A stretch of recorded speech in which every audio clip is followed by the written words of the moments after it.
সামনেই শারদোৎসব, চারপাশে ঢাকের আওয়াজ, মণ্ডপের সাজসজ্জা আর আনন্দের জোয়ার। কিন্তু সেই আনন্দের ভিড়ে এবছর রাজ্যে নারীর নিরাপত্তা নিয়ে নতুন চিন্তা। এই প্রেক্ষাপটে দাঁড়িয়েই উৎসবের দিনগুলোকে আরও আনন্দময় করে তুলতে এগিয়ে আসছেন একদল সাহসী মহিলা ঢাকি।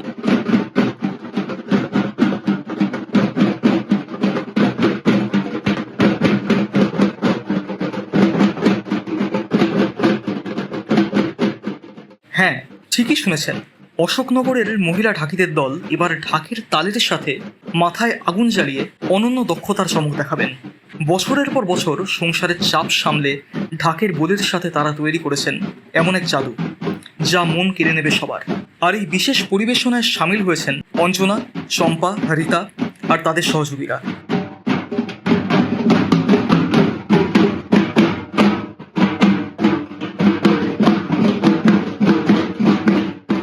প্রতিদিন নিয়ম করে চলছে তালিম, ঢাক কাঁধে আর মাথায় জ্বলন্ত ঘটে চলছে মহিলাদের ব্যালেন্সের খেলা।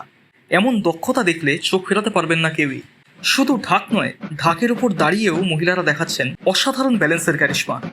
মাথার উপরে কলসি, আগে হচ্ছে কুলো, তারপরে কলসি, তার উপরে আগুন, ঢাকের উপর উঠে ডবল ঢাকের উপরে ঘুরে ঘুরেও বাজে। হ্যাঁ, এবার বলতে আমরা গণেশ পুজোতে আমাদের বাজারে এই যে ডবল ঢাকের উপরে আগুন জ্বলে যে আমরা যে অনুষ্ঠানটা করেছি, মানে দর্শকের ঢল নেমে গেছে। এবারে শারদোৎসবের জন্য এই মহিলা ঢাকির দল মুখিয়ে রয়েছেন।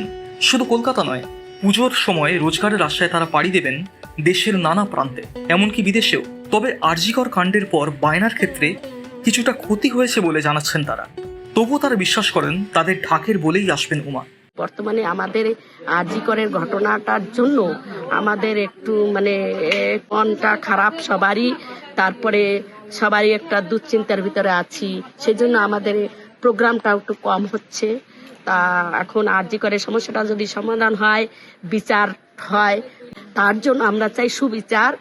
অশোকনগর কয়েডাঙ্গা নট্টপাড়ার শিক্ষক সজল নন্দীর বাড়িতে প্রতিদিনই চলছে এই মহিলা ঢাকিদের অনুশীলন।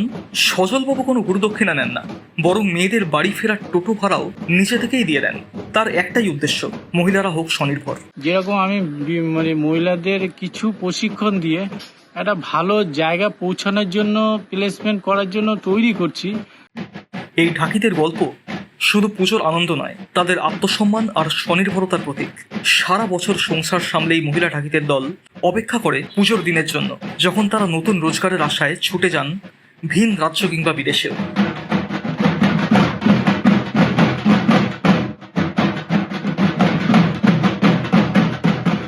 আমাদের সংসার সামলাইয়ে এটা করা একটু কঠিন হয়, তবু আমরা টাকার জন্য, পয়সার জন্য, প্রত্যেকের সংসারে একটু সমস্যা, আর্থিক সমস্যার জন্য যে যদি কিছু ইনকাম করতে পারি, আমরা অন্তত সংসারে যোগান দিতে পারি, তাতে আমাদের ছেলেমেয়েরা আমরা একটু ভালো থাকতে পারবো।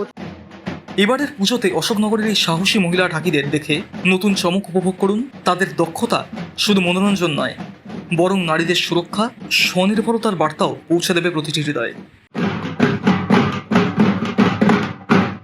ব্যুরো রিপোর্ট, এই মুহূর্তে।